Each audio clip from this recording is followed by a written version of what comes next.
Halo Sobat Otaku, Wibu, penikmat anime, manga, dan manhwa dimanapun kalian berada. Admin Ryu di sini. Gak ngerasa nih adaptasi anime Solo Leveling yang sudah lama kita tunggu-tunggu bakal rilis tahun ini. Sambil nunggu animenya rilis, kali ini gue bakal ngasih tahu kalian 5 manhwa mirip Solo Leveling yang bisa kalian baca rekomendasi otaku ganteng. Oh iya, gue ngurutin list ini dari yang paling gue suka gue taruh di paling belakang ya. Jadi nonton sampai selesai.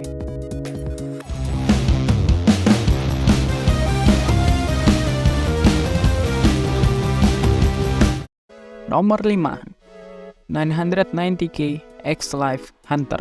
Sebagai hunter ranking F, Kang Hyunjun berjuang untuk mencari nafkah di dunia di mana dungeon dan monster itu nyata. Tetapi, setelah berulang kali gagal dalam raid, dikhianati oleh anggota partinya, harga dirinya mencapai titik terendah. Parahnya lagi, pacarnya minta putus di hari Ernif setahun mereka. Ketika Hyunjun balik ke rumah, malam hari, dalam kondisi mabuk, dia tiba-tiba terjebak di dalam mimpi. Di sana, seorang pria yang mengaku sebagai salah satu dari kehidupan masa lalunya menawarkan untuk membuatnya menjadi lebih kuat. Tapi seperti kata pepatah, jika tidak ada rasa sakit, tidak akan ada keuntungan. Akankah Hyunjun mampu menanggung banyak cobaan dan akhirnya mendapatkan kekuatan yang dia inginkan? Setelah gue baca 20 chapter pertama manhwa ini, gue bisa nyimpulin. Dari premis cerita dan world buildingnya, udah pasti lo yang udah pernah baca Solo Leveling pasti bakal ngerasa anjir, ini Solo Leveling banget sih. Pertama, si MC juga berangkat dari petualang babu tingkat F yang tiba-tiba dapat kekuatan OP karena semangat hidupnya. Anggota partinya juga sama-sama dibantai, nyisa dia doang sendiri di dungeon yang selamat. Kedua, cara bertarung MC yang gak mau gabung guild manapun. Tapi, Doi masih mau gabung party sih, gak nge-solo dungeon juga. Nah, tapi kekuatan si MC ini agak beda dari MC-nya Solo Leveling. Doi dapat kekuatan dari reinkarnasinya di masa lalu. Dan menurut gue, itu lumayan fresh sih, yang bikin gue masih enjoy bacanya sampai sekarang. Oh iya, pesen gue sih kalau lo mau baca manhwa ini ya, lo jangan kasih ekspektasi terlalu tinggi sih. Cukup nikmatin aja, enjoy aja sama ceritanya yang menurut gue sih ada ringan ya. Nomor 4, Level 1 Player. Hyunsung yang bekerja sebagai kuli bangunan untuk membayar biaya rumah sakit ayahnya. Namun, pada suatu hari dia mendapatkan sesuatu. Pesan ajaib yang dia tunggu akhirnya muncul. Sekarang dia telah menjadi seorang yang awaken. Sepertinya semuanya akan berjalan lancar. Tapi, dia tidak bisa naik ke level 2. Akankah Hyunsung bisa mengatasinya? Manhwa ini juga lumayan mirip sama Solo Leveling. Dari temanya yang sama-sama hunter dan dungeon. Bedanya, di sini si MC awaken dari yang sebelumnya bukan siapa-siapa. Dan si MC punya masalah yang level dia itu nge-stuck di level 1. Tapi statnya gak ngotak cuy, gara-gara skill uniknya. Ini juga yang ngebikin Doi gak bisa gabung guild dan lebih milih nge-solo di dungeon. Kalau lo lagi nyari manhwa yang mirip-mirip Solo Leveling, tapi pingin nyari sesuatu yang berbeda gitu, lo bisa baca ini manhwa sih. Nomor 3, Return to Player.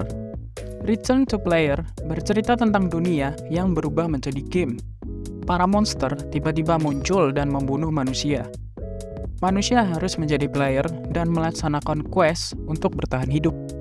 Seorang player bernama Kim Se-han diberikan kesempatan kedua setelah runtuhnya peradaban manusia. Apakah dia dapat mengalahkan sistem game yang membuat dunianya menjadi berantakan? Kesamaan manhwa ini dengan Solo Leveling adalah tentu tema player dan cara bertarung MC yang sering solo. MC kita di manhwa ini dipaksa oleh sistem untuk menjadi player, yang harus bertahan hidup dengan mengalahkan monster dan terus level up.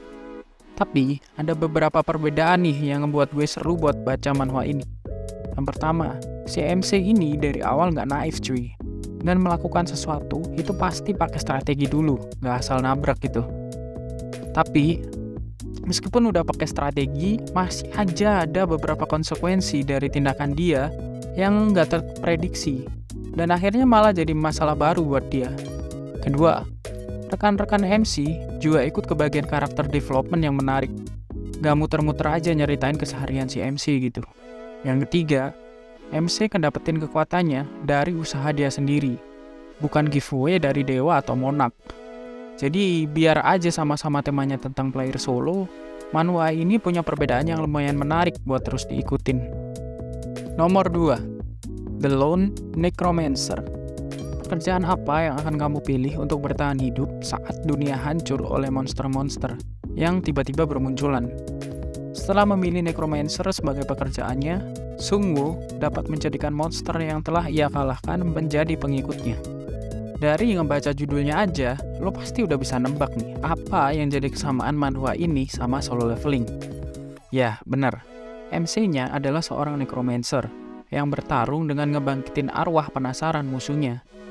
Tapi, beda sama Jinwoo yang gaya bertarungnya tipe assassin, MC kita satu ini bertarungnya lebih suka ngebarbar cuy.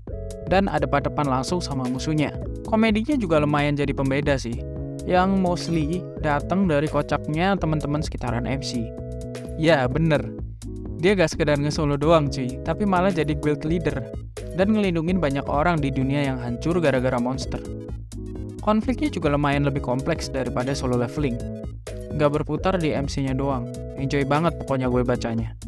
Yang terakhir, dan yang menurut gue paling menarik, adalah Player Who Can Level Up. Asli, awalnya gue skeptis aja sama ini manhwa, karena gue udah curiga sama premisnya, dan karena gue udah baca beberapa manhwa yang premisnya sama, yaitu MC-nya yang stuck di level tertentu. Dan ternyata setelah jadi hunter malah OP anjir.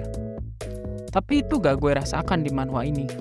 Biarpun punya skill unik, si MC di manhwa ini gak langsung OP. Bahkan saat gue baca sampai chapter 20 pun, si MC masih sering kalah-kalah anjir. Walaupun doi bisa nge-solo dungeon sih, tapi gak langsung barbar dungeon level tinggi gitu. Kita sebagai pembaca juga masih diberikan porsi yang cukup buat peduli sama latar belakang si MC. Kenapa dia harus jadi hunter dan harus jadi kuat?